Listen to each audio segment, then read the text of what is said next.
Welcome back. You're still watching the AM show and we're doing our big stories. It's time for our second conversation. Right now, we're about to analyze a speech by flag bearer of the governing New Patriotic Party, Dr. Bawumia.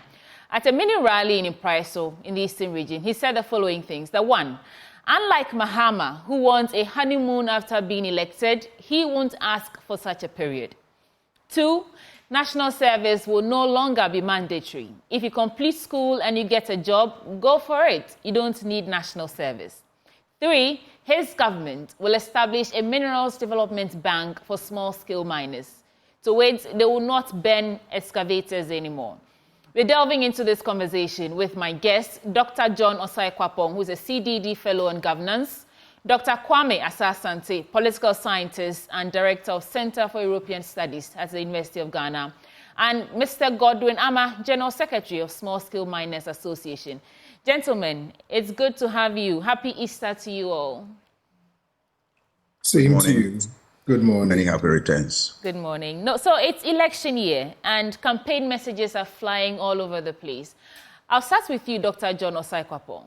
Dr. Bawumia is saying a number of things, that he will not be burning excavators. He will, he would bring up the Mineral Development Bank, among others. What is your initial thoughts on all these promises that Dr. Bawumia has been making in the Eastern region? Good morning again. So the issue of the small-scale mining, I think it continues to be a challenging one, right? In terms of how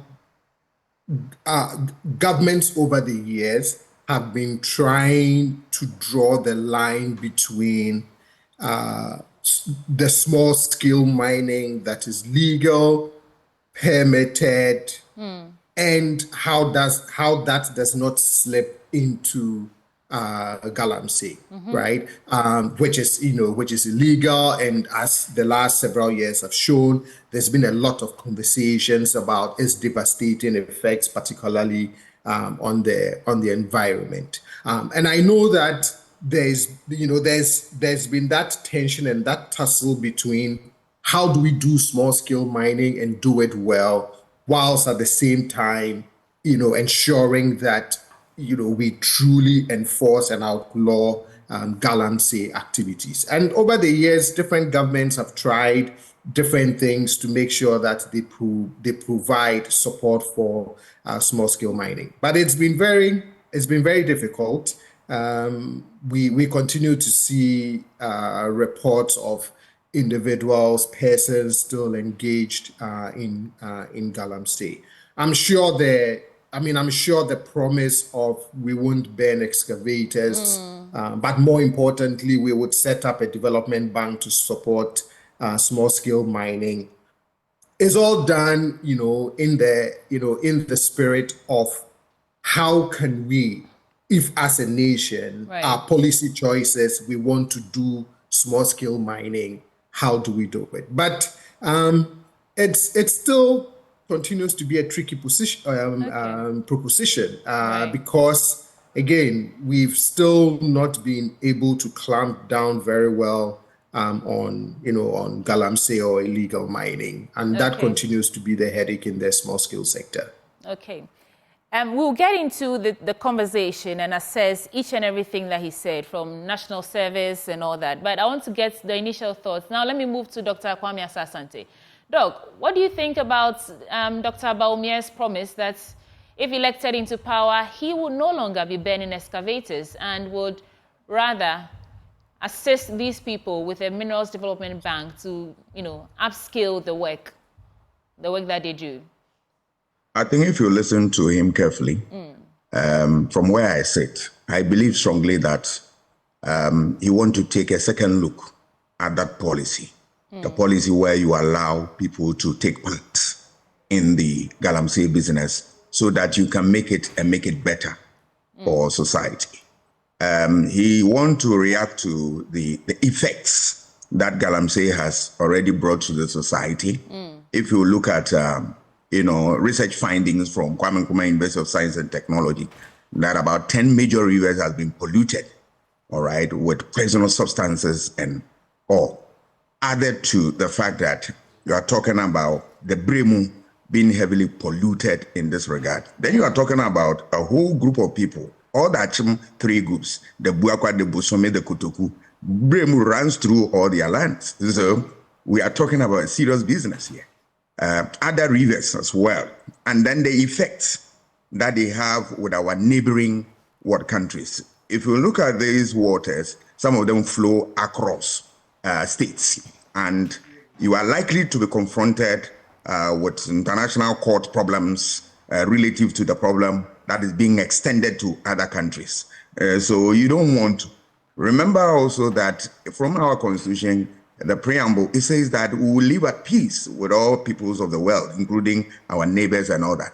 You don't want to go there. So it's a way of dealing with this problem head on, making sure that you tidy up the place, make sure that the right things are done to prevent all this. In addition to this, you want to cure the problem of unemployment. Yeah. You realize that places where these activities take place, there are large youth groups who are into this. You want to provide jobs for them, and you want to provide decent jobs for them. So you want to get them trained, and so that they don't become nuisance to society, give them some means of livelihood.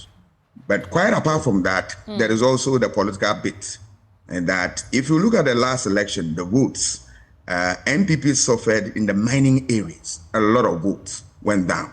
Obviously, he will not come out to say this. But for me, and where I sit, I believe that that is also part of it. But there's nothing wrong if you should deal with this problem as a policy, look at it, evaluate it, and you realize that there's a need for an improvement of the policy. That is how public policy is always done. Yeah. So if that is the path they want to take, fine.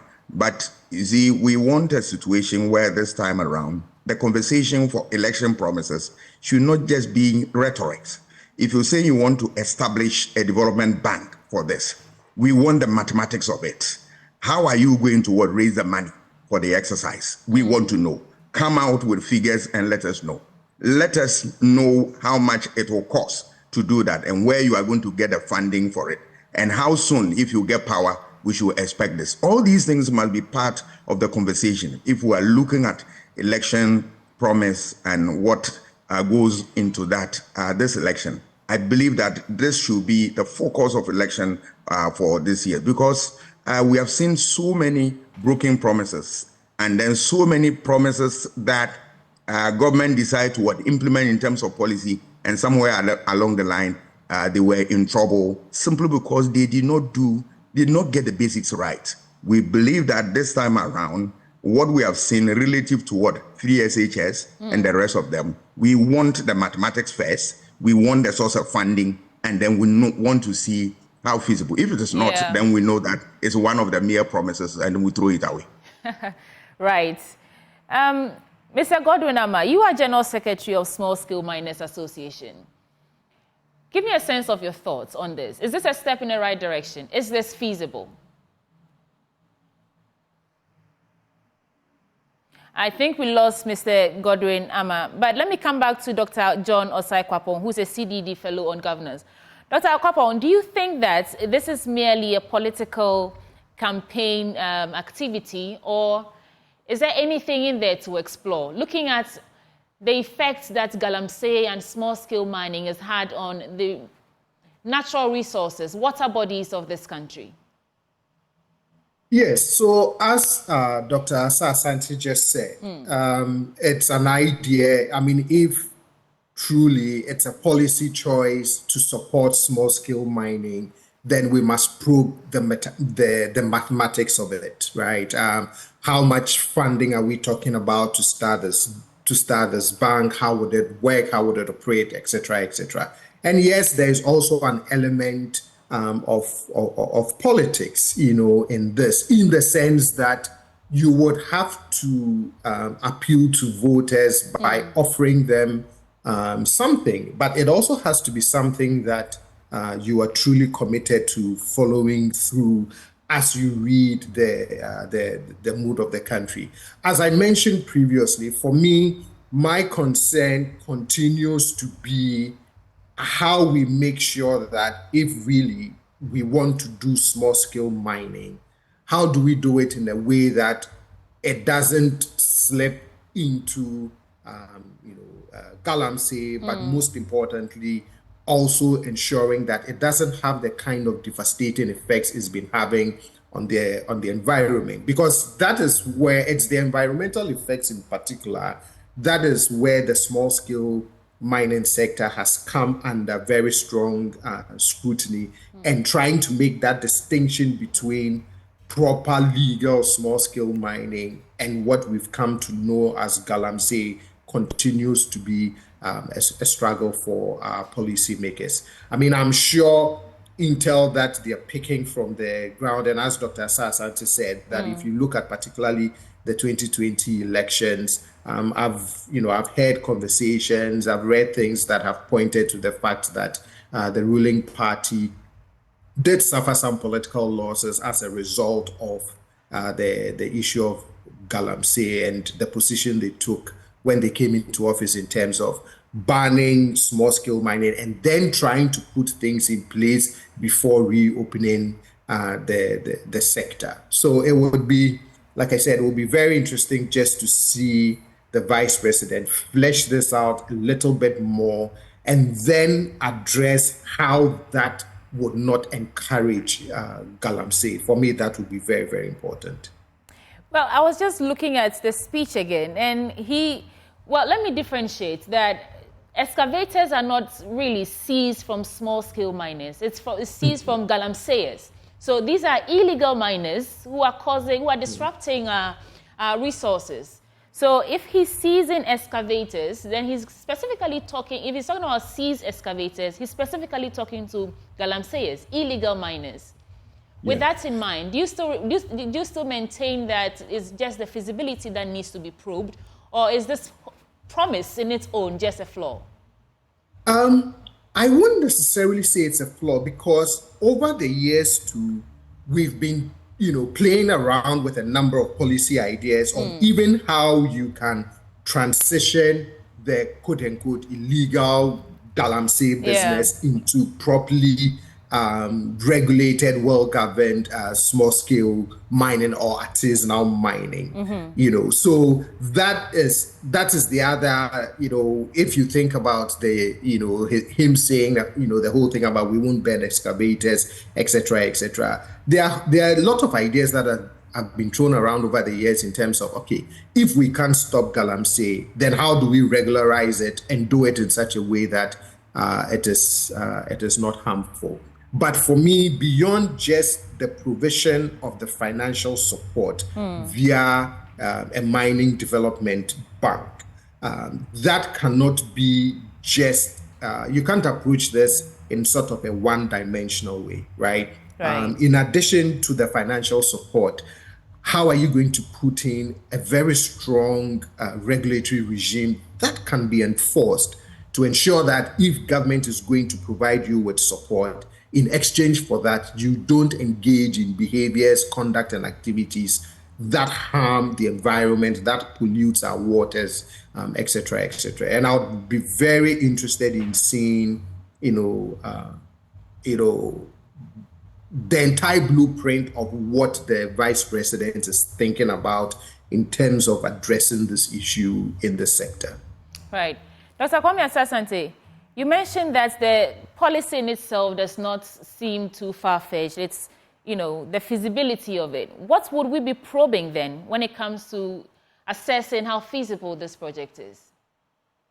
Yes, that is why we are saying that, for starters, give us all the mathematics of it. Okay. Let's see how we are going to fund it. And then you will look at how we are going to operate it. When we get all these three ideas put together well, then we are good to go. So funding, right? So that's operation, funding, yes, and then you look at the mathematics of it. Okay. How much would it cost us to engage in such an enterprise? It is critical. You need that because, as I've already said, if you do not give us this, then it becomes one of the empty promises that you make it. You come to office only to turn around that, yes, I did not know that we didn't have this much in the kitty and the rest of them. We don't want such excuses. The conversation must be taken to another level. But if you look at the burning thing you talk about, my sense of it is that, the last time or the last election, or when they decided to take that policy, you realize that they incurred the wrath of party members. Most of them were neck deep in the activity. And that also created internal problems within the party. You remember when you are going for election of this nature, and giving the electoral system that we have, the first past the post system, all right, one vote counts a lot. So you want to make sure that you ensure that there is peace at home within the party, that you don't incur the wrath of people within the party, and then outside it. So one way to appease them is that this. And then remember, community mining has always been on the board, right? So you want to this time around strengthen it. And that can only be done with a policy that can stand the test of time. And that is all. So I am looking forward to the Vice President coming out with all the mathematics of it, all the approaches to handle it, and then all there is that we need to know, so that the conversation will interrogate and pose questions as we go along. All right, they can also go back and do their homework and come. Governance is a dialogue thing, give and take. So once we give, you give, we take, we digest it. If it is not worth considering, why not? We throw it away. But if it is, we all support that. That is the whole essence. The whole beautiful aspect of governance is to make life better for people. And remember, they are mindful of this. And then the ecology, the ecosystem, which is being, abused with impunity. That is another big issue, especially when we are looking at the effect of ozone layer and the rest of them. Look at the weather we find ourselves today, the conditions, and coming to add this galamsey activity to it with all its problems. In recent time, you saw just funding, the Rana division of the Kolebu Hospital. A lot of problems the government went through. You don't want to compound the already volatile situation without a policy to deal with this. Take it or leave it. Small-scale mining will go on. But if you really want it to be done and done well, then it is only a policy option that is the way out. Well, my concern was that if Ghana can actually, survive this and upscale mining, because already what we are looking at, what we've seen is destruction, devastation. But let's move on. He's also saying that national service is no longer going to be mandatory. If given the mandate in December, and if he assumes office in January, national service will not be mandatory. So if you complete your degree program and you find a job, go ahead and get it. What I know is that national service is the only avenue that young people get any sort of work experience. Before you get employed in, well, not just the corporate entity, these employers require some sort of work experience. So Dr. Bawumia is saying that should he ascend the throne, the seat of government, he will make this optional. Is this something we should be worried about, or should we be applauding him, Dr. Asah-Asante? I think I have a little problem with this. My problem is that, first of all, we'll have to look at why the National Service Scheme was introduced. You realize that it was a measure, apart from everything, to make sure that there are certain places of this country where human resources in terms of teachers and the rest were completely inadequate. So they wanted to develop that so that they can also support the process to make life easier for everybody. That is one of the main reasons. Then apart from also the fact that you are also in a position to give people opportunity to be exposed to public work and then also have some experience. Over the years, I have been wondering why government would not institute a program where people who are in school will go through some sort of orientation. It is not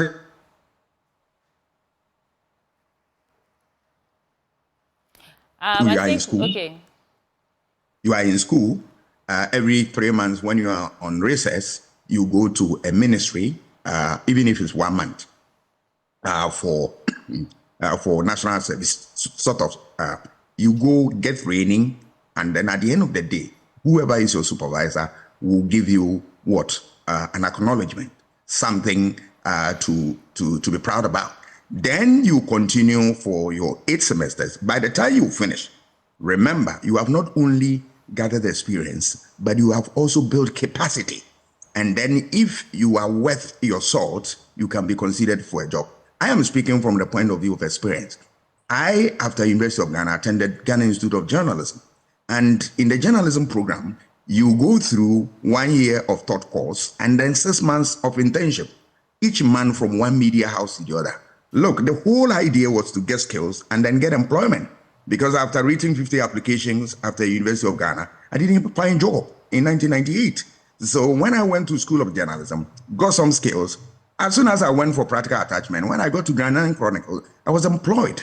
Here you are. So if you expose people to such fields, you realize that when they perform well, they can be employed or they can gain experience. So this thing, if you want to take it away, it has a long-term effect, consequences on the development of the individual. Also, apart from the fact that this country, human resource is still a problem.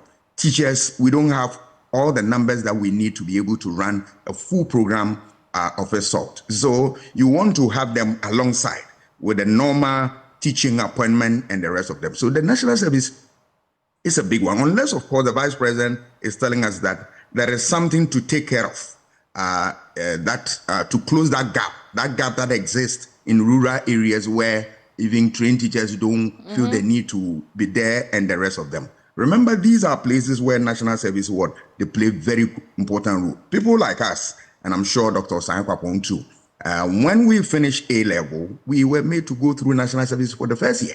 After university, you go for another one. So we did 2 times, and it really supported the effort of this country. The problem with the national service, as I've seen in recent times, is the government failure to give them their little amount of resources that they must derive from the work that they do in terms of the allowance.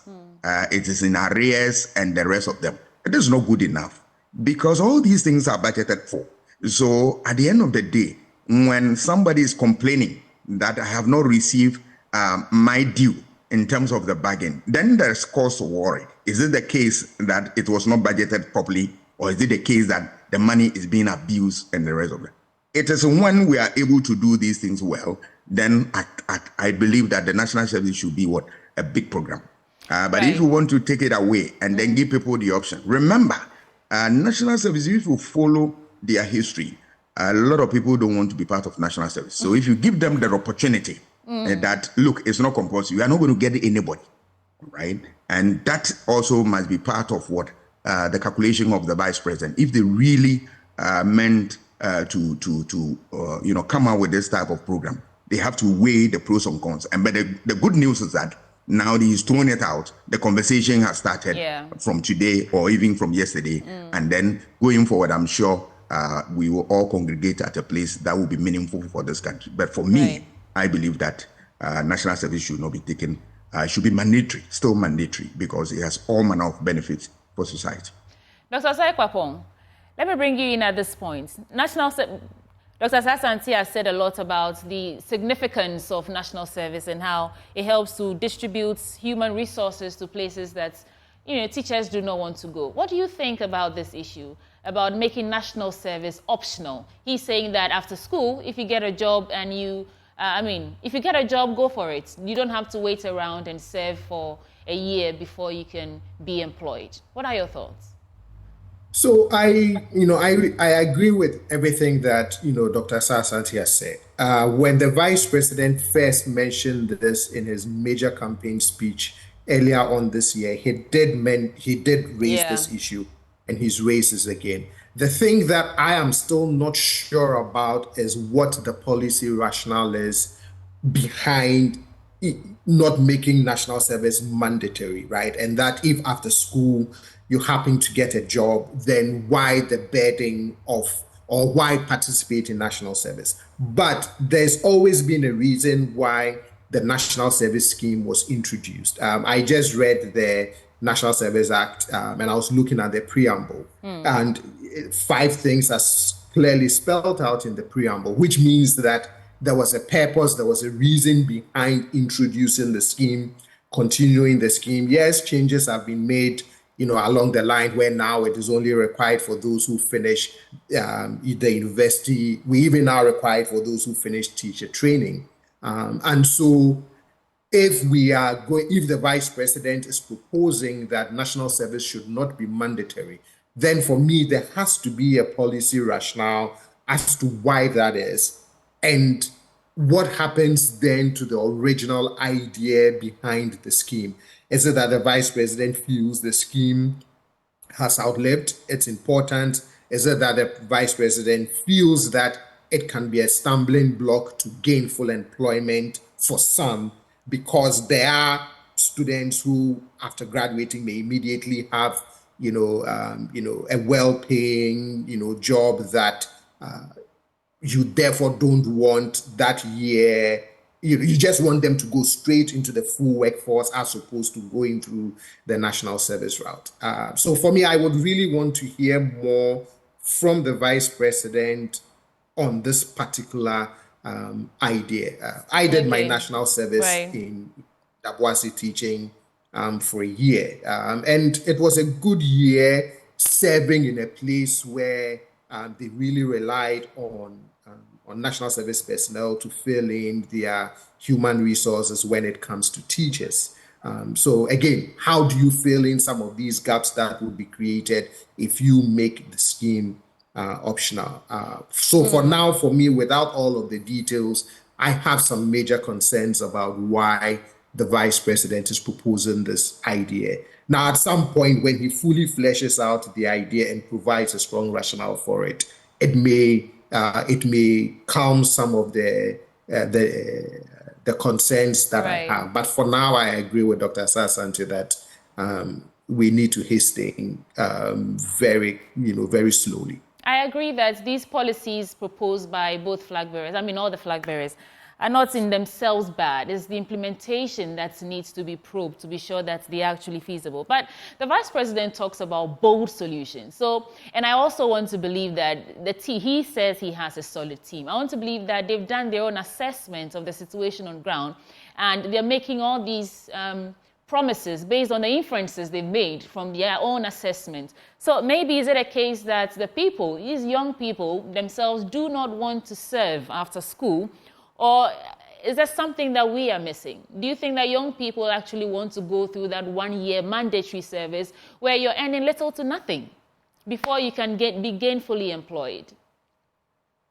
There was, even when we were doing national service back in the day, there were individuals who, for example, did not want to go where they had been posted, especially if they grew up, lived in Accra all their life and had been posted to a very, quote unquote, outside of Accra, very far away area. I'm sure we all heard stories of people who really didn't want to do, national service or didn't want to participate in the scheme. So perhaps as they travel across the country and are engaging, particularly the youth, maybe they are hearing concerns about, the scheme, some of the challenges of participating in national service, etc., etc. And this happens to be then a response to, if these are concerns being expressed, maybe instead of making it compulsory, we should make it voluntary.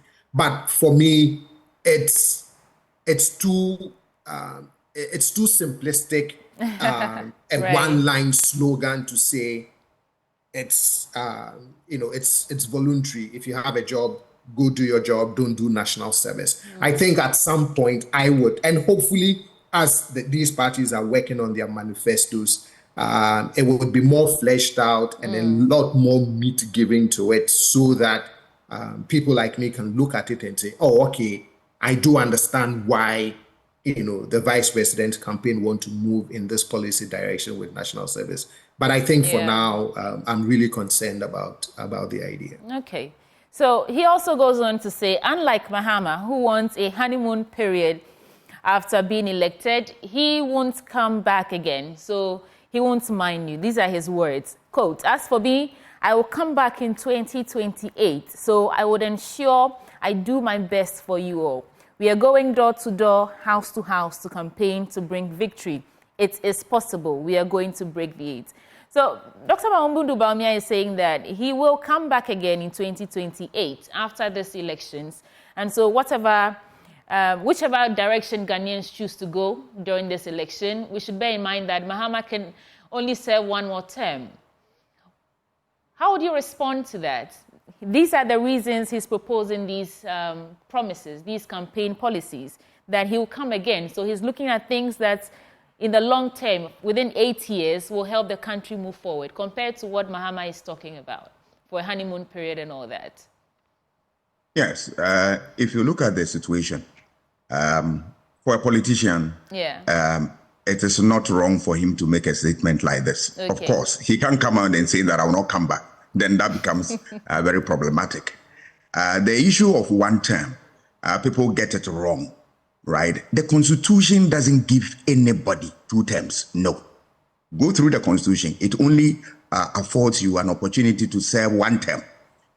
But because Mahama has served before, he can only go 1 more term as Mahama, right? Yes. Okay. I'm coming to that. All right, go ahead. That the Constitution gives everybody, whether you are starting afresh or you are in government and you had to be booted out and you are coming, the Constitution gives you only 1 term. The other term is by dint of hard work that the good people of the country can decide that let's add 1 more to it. And so is the situation for a 3rd term, if you like. And so if somebody wants to make a statement that, yeah, you are coming only for 1 term, and for that reason, you are not a suitable material for the people, I find it difficult to accept that argument because the Constitution doesn't give anybody 2 terms. The point also must be made that if you talk about terms of office, it's not how long you stay in office, but how you maximize your resources, both human and material, to make life better for people. That is all that there is to it. We have seen government that have lasted for only 22 months, but their records are still there for the world to see. So we are saying that yes, just 1 term, if somebody is coming in for 1 term and he can do very well, even under that short period of time, it is far better than giving somebody, say, a decade and the person will not perform, right? So it's basically about performance. So whether you are going to continue and all that, because if you flip the coin, the other argument is what you and I don't want to hear and know. If you have an incompetent government which has lived for 2 terms and want to go for another, and would you want to still maintain that government? Obviously, the answer will be, no. If you have a government that is doing well, term by term, you continue to prolong the tenure of that government. So the tenure is tied to your performance, and that is how we should look at the issue. Then the issue of that you want to come back, and then he will do all the right things and all that. Fine. For anybody who wants to contest political office, you must be very upright in your statement and all that. You cannot make a statement that really undermines your own fortune. So that one we can grant that. But you see, it is not that simple to say that I want to come back. All right. What are the factors that will influence voter choice in this regard? Have you addressed them? One is the issue of the economy. The economy has over the years been the main factor where voters consider in voting for one party or another, because everything depends upon how healthy the economy is. If the economy is healthy, issue of unemployment, which is one of the indices for voter choices, will be addressed. If the economy improves, the issue of infrastructure development, which is an important consideration for voter choices, all right, will also be addressed. If the economy improves, issue of health, agriculture, and all that will be addressed. So I will rather want the vice president to be able to convince us how he's going to respond to what issue of the economy, issue of inflation, issue of debt burden, issue of what, Taxes. Taxes and the rest of them. These are going to come at him. And then we want to look at how he's going to respond to them. Remember, he had made similar promises before in the last election. What did we see? And we are going to look at it, this one vis-a-vis previous promises and the rest of them. So it's a tall order that he has to. Then the second issue is infrastructure development. Because now we are struggling, you realize that not every part of the country is receiving its fair share of the infrastructure development. Read the Constitution. The Constitution says that every part of this country deserves a fair share of infrastructure development. And it's one of the second consideration for voter choices in this country. Issue of corruption is going to come up, all right? It is a third factor that influences voter choices, right? Corruption. How well have they been able to fight corruption? You hear a lot of rhetorics about we have done so much. There's no doubt that you put in measures. But Transparency International reports and Ghana integrity reports are there for us to see. And you realize that the government is losing the fight. It's losing the fight straight away. So that will come up. Issue of unemployment continue to grow with amazing rapidity. And the government seems to have no solution. If you look at unemployment tied to countries such as Chad, such as Cote d'Ivoire, Nigeria, you'll be amazed. And you ask yourself, what is happening to our country? Are we addressing the issue the way we ought to? We always want to find excuses. This time around, nobody is going to give anybody a dog chance to go around and find excuse. We will confront you with the issues. If we are able to address them, then we go on. Look at the issue of power, energy. We ourselves, we are struggling to increase productivity and all that. Today we are in a mess, and the government is not ready to accept that we are in that crisis, and then we need to find a way out. Governance is always guided by honesty. You proceed with honesty, so that whenever there's a problem, share with people. Problem shared is problem solved. People will be part of the solution, and at the end of the day, when such policy comes on attack, people will come to your aid and defend you. But if you want to hide it, all right, in governance, there's always reward and punishment. When they realize that you are not telling the truth, you receive the other side of the bargain, which is punishment. Right. Dr. Asah-Asante, if you're still with me, I'm wondering what would be your assessment of most of the things all the things that Dr. Bawumia has been saying as he's still the vice president of the country. And in his campaign messages since he started campaigning and these bold solutions he's offering, he's talked about reducing taxes, he's talked about national service, he said a lot of things, galamseying among the rest. And the question is, why hasn't he been able to do all these things at this point yet? What will be your assessment of the campaign messages of Dr. Bawumia, especially in this election year? So, he's vice president, which means that ultimately he's not the one who calls, quote unquote, the policy shots. There are things that but he can influence it. Precisely, he can influence it. As he himself said in his major campaign speech, he acknowledges being proud of the work that the EMT did, the advice they proffered, to cabinet and the president, etc., etc. But I've always said that, the dilemma or one of the challenges that Dr. Bawumia faces is that in crafting his message and campaigning for the presidency in 2024, he has to find a way of also reconciling that with a lot of the assertions that were made in 2016 and some of the challenges that have been experienced over the last 7 years. I did a 4-part series on his major campaign speech in which I highlighted, some of the good ideas that he's proposing, but also where he needs to fill in, gaps in, fully explaining them. But most importantly, recognizing that, and you see that a lot these days in public conversations, right? That a lot of the 2016 assertions keep coming up. And for me, I think regardless of all of the good ideas that he would propose as part of this year's campaign, there's one thing he would always have to regularly do, which is reconciling the case against the John Mahama government in 2016 based on the economy and the challenges that have been experienced over the last 7 years. Yes, the government regularly does make reference to gov't, the Russian-Ukraine war, etc., etc. If that is the explanation, it would have to be something that is regularly reiterated.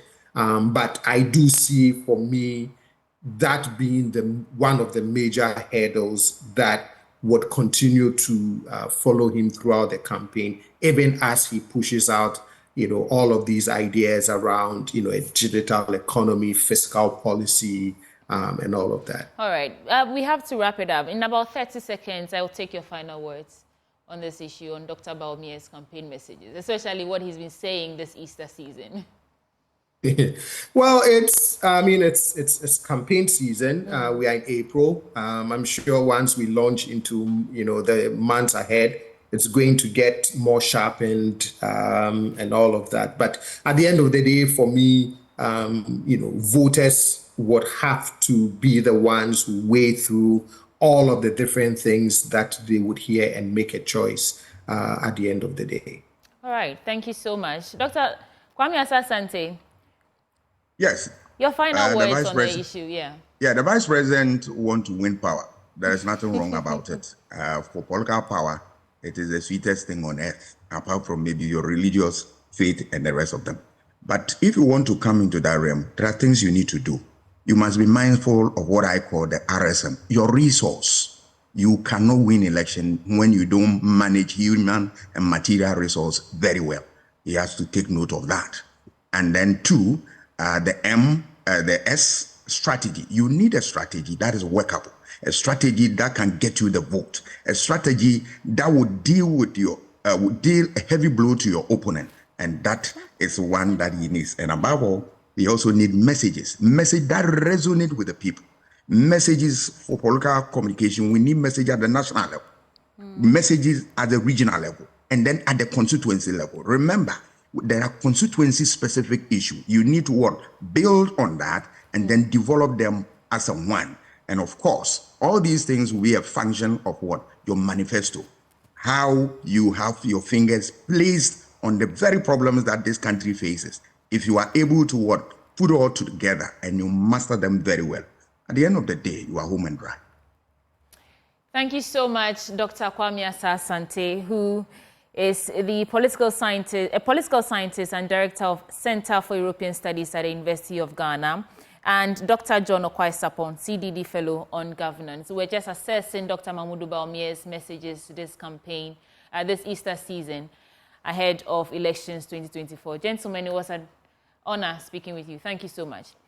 Now, that's how we've wrapped up for this segment. We will take a break, but when we return, we'll hear from the Unemployed Veterinary Officers Coalition of Ghana, who is asking government to employ members who are still at home, despite being cleared for deployment. We'll be right back.